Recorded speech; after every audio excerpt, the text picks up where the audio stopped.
All right, good evening, everyone. Welcome to the Hot Tag Hooligans Wrestling Podcast Show. My name is Aaron Shafter. I'm with Tom Henderson. Hey. And tonight we got a special guest with us, Adam Vanderbilt III. As I know him as Adam Butler, one of my childhood friends who lives down in the Lewisburg, Tennessee area. And he's going to try to dive in tonight and help us with our first very podcast and talk to us about what's the scene like down in Tennessee wrestling-wise, because this is usually a pretty big hotbed. Adam, how's it going? I'm doing good, man. How y'all doing? Pretty good. Doing great. We both had a real busy day at work at our normal jobs. Not really. We didn't. It was kind of a lazy day. But so, Adam, tell us a little bit about yourself, just growing up and how you got involved into the wrestling business to kind of start off a little bit. Okay. Man, I grew up a fan of wrestling my whole life. Actually, I got into the business really just basically through a mutual friend, a friend of mine that I have, a coworker actually. We have a local wrestling promotion here in Lewisburg called All Star Wrestling, and they had a tryout where to go train and become a professional wrestler. Well, my friend, he went and did that, and then I wasn't really too interested in him, but I told him, I was like, when you have your first match, let me know, and I'll come watch. About 2 years later, he called me and said, hey, I got my first match, and of course I went and watched him get his butt whipped. And then I was looking, and the whole time sitting there watching the show, and it just reeled you right in, man, just hooked. And I was like, okay, I got to do this. So I went through training myself, and then after about some time in the business, a little bit, a few months of training, and about a year's worth of training, it's like, well, I kind of got the feeling that I may be too old to be in the ring. I had the whole Diamond Dallas Page feel going, starting out way too old. And I was like, you know what? I want to be a manager because I love for people to hate me. So that's where I'm at, man. I just I manage several wrestlers throughout several different promotions here throughout the state of Tennessee. A couple of weeks ago, just got back from Maryville, Tennessee, just north of Knoxville out there at Revolutionary Wrestling Alliance. It's a good show out there in Maryville. A lot of good big name wrestlers in the state of Tennessee go through there. I could drop names, but some people wouldn't. You wouldn't know half of them, so I won't do that. But no, I'm just man, I just enjoy the business, man. Just being around the performers and audiences are crazy, so it's just a good time. Yeah, me and you growing up, as soon as your mom and dad would leave the house, it was on in the living room. We'd wrestle all day long, and we probably had better matches, creative finishes than some of the WWE and stuff that does now. So no doubt, I'm glad to see. When I heard that you were actually involved, it was a proud moment for me because I never had to guess to do anything outside of backyard wrestling. Now, Tom, on the other hand, has also professional wrestled up in the Evansville, Indiana area. Tom, go ahead and tell us a little bit about your professional wrestling. Well, me, kind of like what he said, I kind of got into it from a mutual friend. I've been a big fan of wrestling, mainly since like the early '96 era, and I always thought that was something I wanted to do. Even through high school, I was like, someday, somehow, I'm going to have to figure out how to get this done. I want to be in the business somehow. And I started with Walmart in 2004, and one of the guys that had worked there actually grew up with him. I lived like a block away from him growing up. So, we were always wrestling and, playing different sports in the neighborhood. And he had some buddies that were starting their own wrestling company in Evansville. And he was like, you should come out, we got some training sessions going on. And, and I was like, you don't have to say another word, I'm in. And we went and is in this backyard. And, that's where we did all of our training for a long time. I don't know how many matches we had in front of basically 6-8 wrestlers, where we were just kind of honing our craft and figuring out, how to do things. There were several of the guys that come through that were wrestling for different places in Louisville, and even taking trips to like Ohio and different places. And they would be doing this extensive training, and they would come in there and have seminars with us. So they weren't like accredited, I guess, if you want to call it, but they did training with us, and we, made sure that we were safe. And I just really enjoyed that part of it, and learning and being able to do the things that I wanted to do. I always wanted to kind of do that creative piece. I wanted to put the matches together and figure out, why we're doing stuff. And it was just a lot of fun doing that. And then just branching off to different places, wrestled in Fort Branch, Indiana for a little while. And then we wrestled in Bone Gap, Illinois a couple times. Some of my best, funnest times were actually in Illinois in an old gym that would flood sometimes, which made for an interesting show. But, it really only spanned over a couple years. But it was like every weekend, Friday, Saturday, as much as I could. I was working third shift at the time, so I was able to actually be able to attend those things on the weekends. And then once my career with Walmart started to take off, I found myself working more and more of the weekends, and that's where I kind of got out of the business a little bit. And then eventually met my wife and realized that my life, the path I wanted to take, was more towards the family instead of the profession. So still in my blood, I guess. I still am all about wrestling, and it's still a passion of mine, but now I take it in a different way. I love to talk about wrestling, love to watch wrestling, and I love to collect the memorabilia. Now, Adam, even though you're mostly a manager, you still get that big rush whenever one of your guys that you're managing wins the title. Do you feel that accomplishment in a way deep down in your heart? But I think if I was a manager of a champion and they won the belt, I think I'd be just like, yes, I'm so proud of that too. So yeah, I feel that a lot. I feel like, that's what I'm there for. I'm there to push whoever I'm managing. I'm like the cheerleader in the corner, and when they win, it's something big. And I take great pride in managing professionals in the ring like that. The very first night that I debuted here at the local show in Lewisburg, Tennessee, I brought out a tag team, and that night they won the tag team titles the very first night, and I was just blown away. I was floored. It was just great.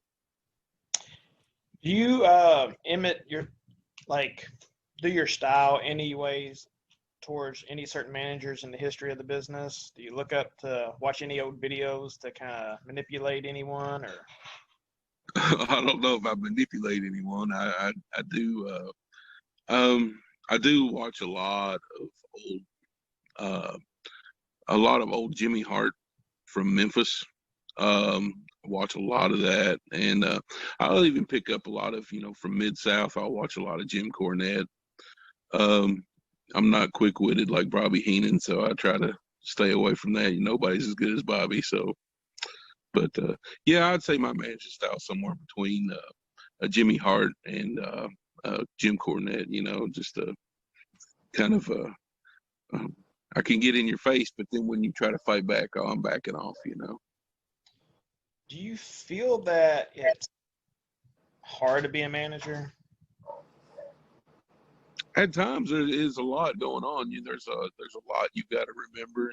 Certain spots in the match and everything. You got to be in certain areas, and the crowd will throw you off on that a lot.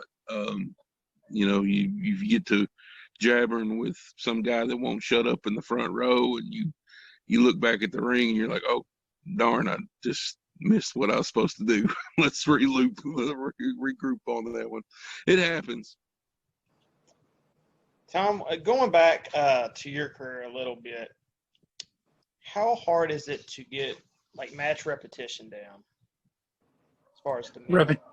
As far as The memory aspect of how the match is laid out? Well, it's different for different people. But a lot of the times we would only come up with 2 or 3 spots, and then we would just call everything in the ring. That's kind of how I was trained. So we knew how we were starting. We knew there was, if the guy I was working had a couple spots he wanted to get in, we'd kind of work that out. And if there was something I need to get in or a point we're trying to get across, we would work on that, and then we would know the finish. And then everything else we would kind of put together, telling the story we wanted to tell, and we would just call it in the ring. We had a general idea, and we had these spots that we were going to work around. And for me, that worked out a whole lot better, because I'm not some guy that can sit here and memorize every single move for a 15-minute match. It's just not going to happen. I love that old school feel of, being able to call it and tell that story as you go with that general basis of what you want to tell. Does that give you more respect for the guys who are doing it now and the type of matches that they put on? Yes and no. I mean, definitely the respect for being able to do it. But I also feel like sometimes the business loses a little bit when everything is so choreographed. When I can sit there and be like, well, I know what's coming. I can tell you the next 5 moves are going to be this, this, this, and this, and almost tell you, if that's going to lead to the finish. And sometimes they trick us. There's times, there'll be a false finish that I didn't see coming.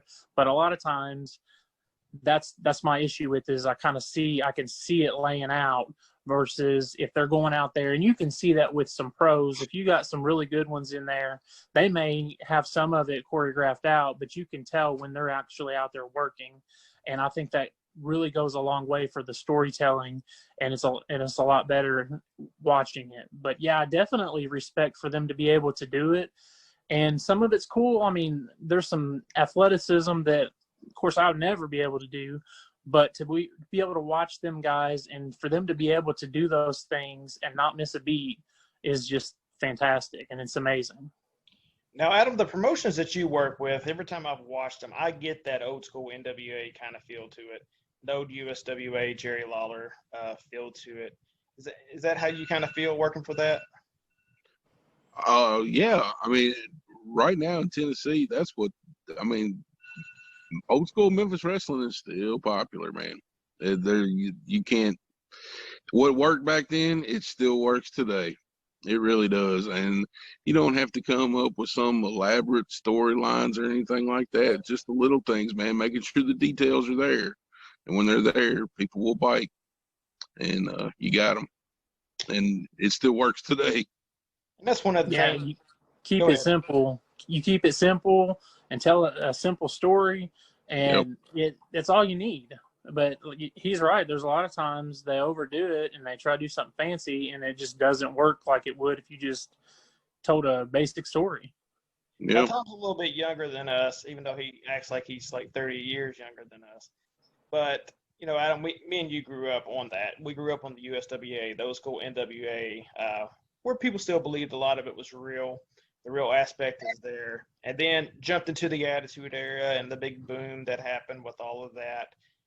But now we've come to a point in professional wrestling where it's lost a lot of its luster, and a lot of the glory days are behind us. And, even when I'm watching wrestling with my son, he's not into it as if I show him some old stuff. Like he's like, what do you think is really missing right now, Adam?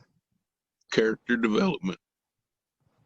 If you don't have a character, you don't have anything.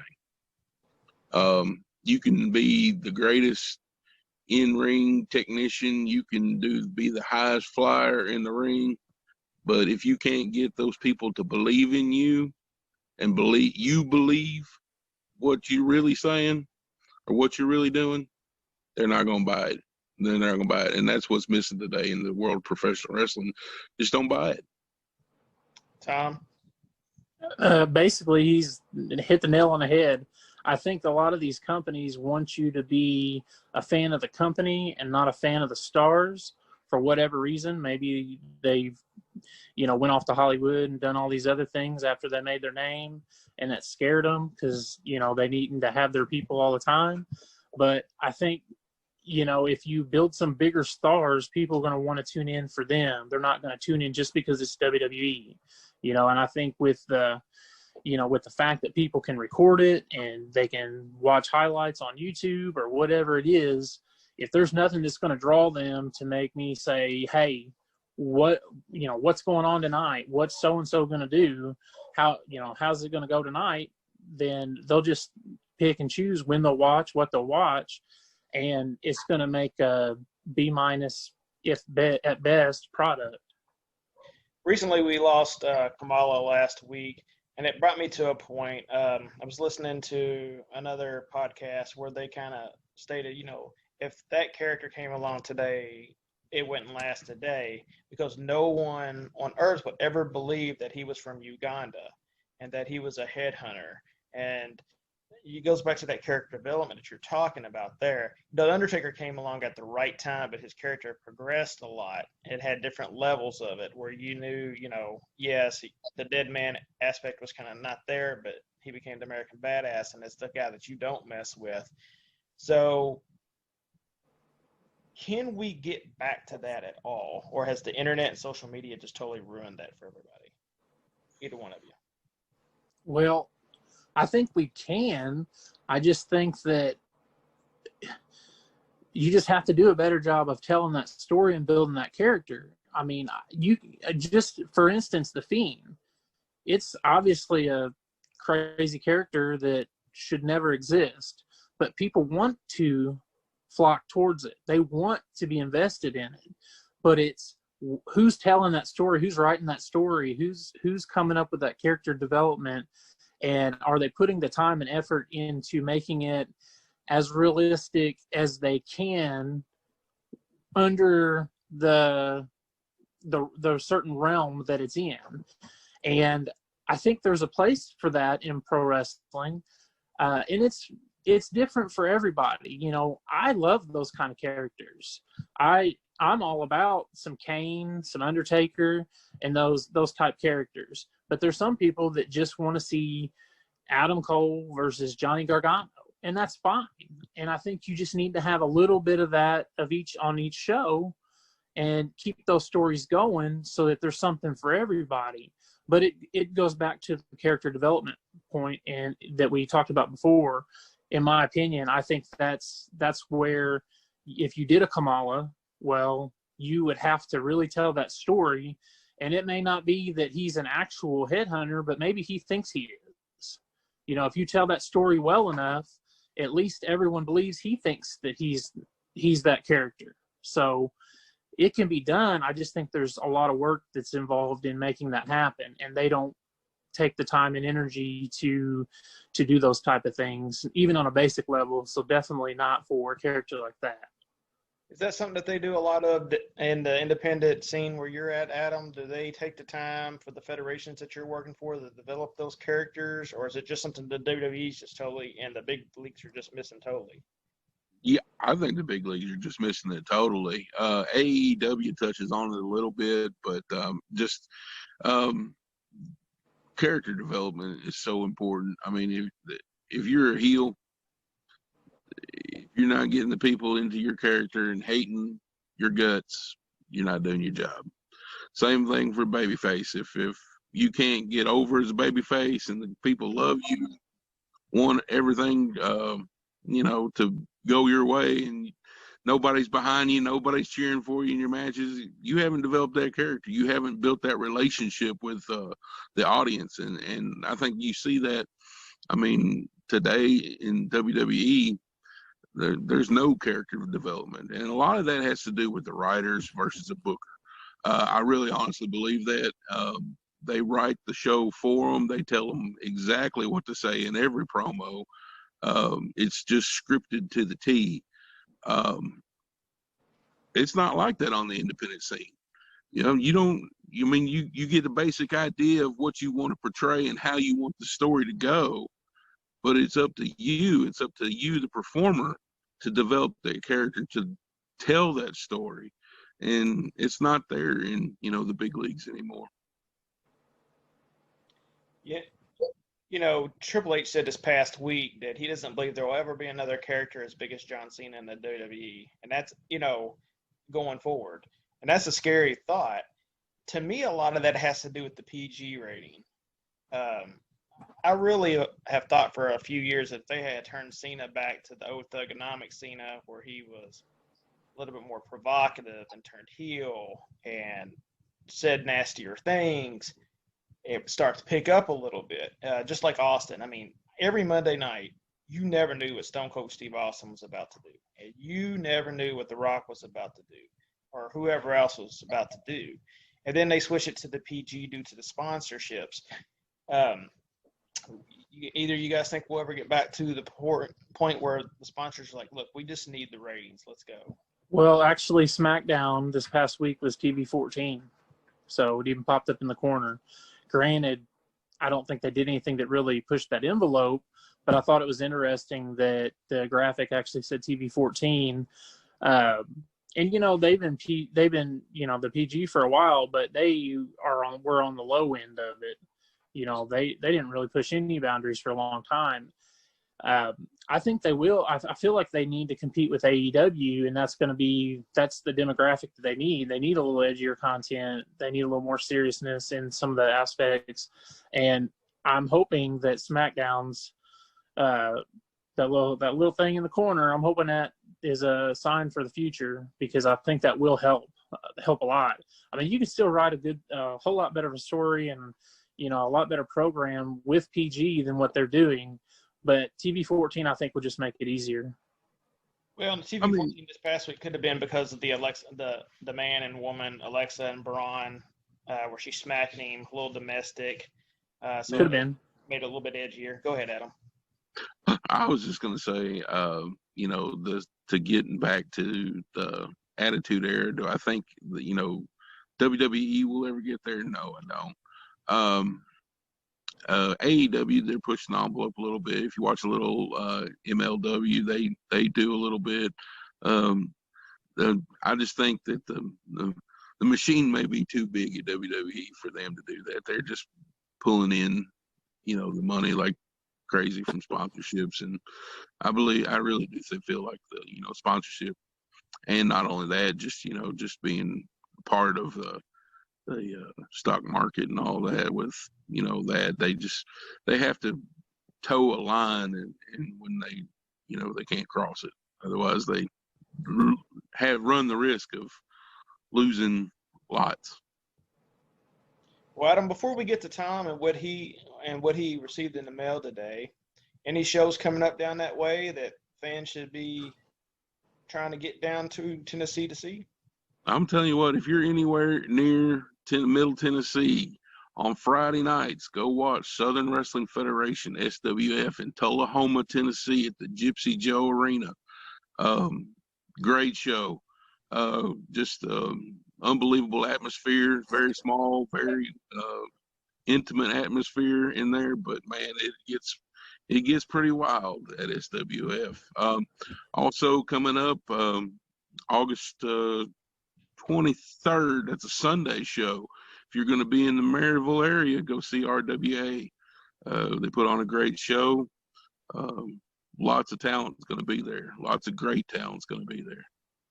I think the Gypsy Joe Arena show coming up. I think Enzo Amore was going to wrestle. He was there this past weekend. He was there wrestling at the Gypsy Joe show. Kenzie Page, who has been on AEW recently, was wrestling down at that area as well. Yeah, definitely some good shows. Couple of weeks ago, they had Tony Falk there, so a lot of for all the old schools out there. Him and Anthony were tagging together. Oh yeah. Good deal. All right, Tom. Here's your big reveal for the week.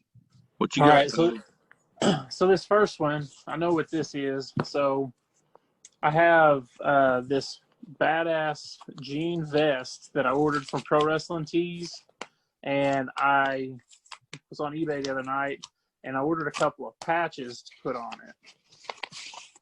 So first one is a New Japan Pro Wrestling with the American flag in the middle.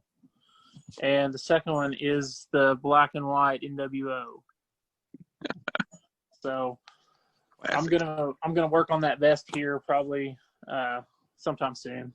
And then this thing has no return address. So the only thing I think it could be is my special gift that I'm supposed to get from Matt Cardona, formerly known as Zack Ryder. Tell the story about the Matt Cardona.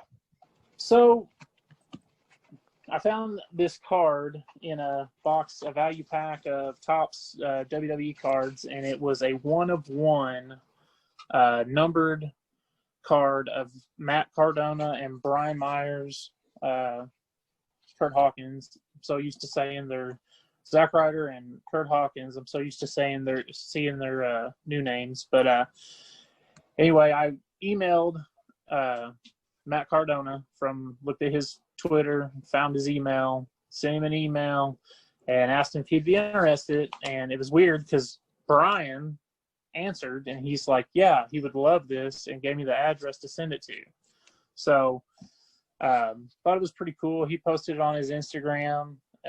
Big thank you to me. And then I was listening to his podcast because he runs the Major Wrestling Figures podcast every week, where they have a hour and a half long show about action figures and lots of different types of toys, but mainly wrestling figures and different things like that. And he gave me a shout out on there and said he was going to be sending me a little gift in the mail. That was several weeks ago, so I've been kind of patient / looking for this thing every day since then. Even the very next day, I was like, maybe he had it overnighted. I don't know.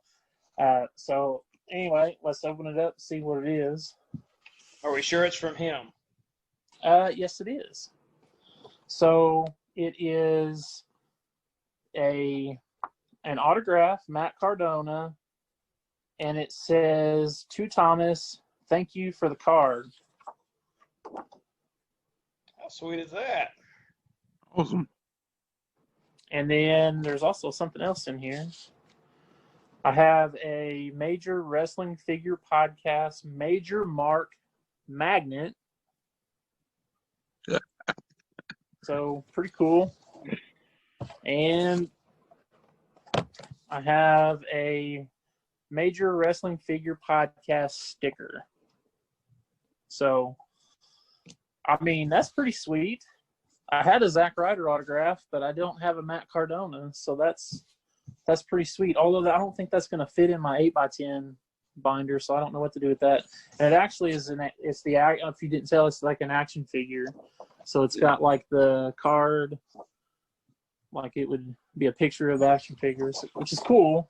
It's a weird size. I may have to just frame that one or something. I also got some mail today. I'm actually wearing it, so I'm just going to tilt it down a little bit. It is the Big Starks brand of Billy Stark shirt from her father, Robert Mouse Bellamy. Billy will be in my upcoming book coming up. Also, the other day I received a hat from Gino Rivera with an autograph from him as well. Christians kind of took that over. So big things definitely happening. And both of you guys, of course, will be involved in the book that will be coming out before Christmas. Tom can't wait to have his interview, but I keep putting him off because of the fact that I'm around him all the time, so I can do him last. So I keep telling him I'm going to cut him out of the book, Adam. So, but hey, when's my interview? See, I ain't got Adam's yet. You got work to do. You're not alone, Thomas. You're not actually, alone. I'm about to finish up. When we're done here, I'm actually going to finish up on a chapter for tonight because, like Tom saw earlier, I had somebody email me that I emailed weeks ago, finally respond back today and said, yeah, I'd love to be in the book. I'm just like, because I thought I was about done with the interview process, but every week it could go on forever. Oh, it could. I'm supposed part to have 2, part 3. Hey, as long as the keep going. Good. They Supposed to have an interview tomorrow night. I won't say who it's with on air, just in case they were to cancel. But hopefully that one will interview is subject to change. Subject to change, to be determined. But thank you guys. We're definitely going to get together and do this again. Adam, my man, stay safe. I'm sure I will see you tomorrow. Thank you guys very much. See you, brother. Nice meeting you, Adam.